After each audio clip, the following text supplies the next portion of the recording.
Je pense que tout le monde s'en doute, dans notre public, il y a énormément d'homosexuels, énormément de LGBT de toute forme et de toute taille. Hein. Et justement, la plus grande injustice, à mon avis, qu'on t'ait faite, c'est le discours sur l'homosexualité. Nous, on a envie d'en parler avec toi. Qu'est-ce que tu as envie de dire là-dessus ce soir? Première chose extrêmement claire, on n'est pas une organisation qui lutte contre l'homophobie. On ne l'a jamais été, et jusqu'à preuve du contraire, on ne sait pas dans nos projets. On commence à s'intéresser à la question des femmes, et on n'est pas une organisation féministe. On est une organisation décoloniale, et cette question-là, on la prend en compte dans un univers qui est le nôtre, et qui d'abord doit échapper à ce que j'ai dit tout à l'heure, aux blancs. C'est pour ça que moi je me suis toujours opposée aux féministes. Pour pouvoir le défendre, pour pouvoir le défendre, elles ont dit mais c'est un acte féministe. Leur corps leur appartient, donc elles portent le voile. Mais c'est tout sauf ça.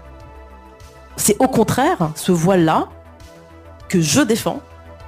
C'est un voile qui affirme le genre féminin dans le but de mieux affirmer le genre masculin. C'est-à-dire de réaffirmer les hommes dans leur virilité et dans leur position. C'est un monde qui se reconstruit dans ces termes-là. C'est comme ça. Et je le défends. Et donc, ce modèle-là, il est pas violemment homophobe. Pas violemment. Il est beaucoup moins homophobe que le sont Civitas et les autres. C'est-à-dire qu'il n'y a pas de politisation de l'homophobie dans les quartiers. De l'homophobie au sens où on va se mobiliser, on va aller militer, on va faire des trucs, etc., etc. Non.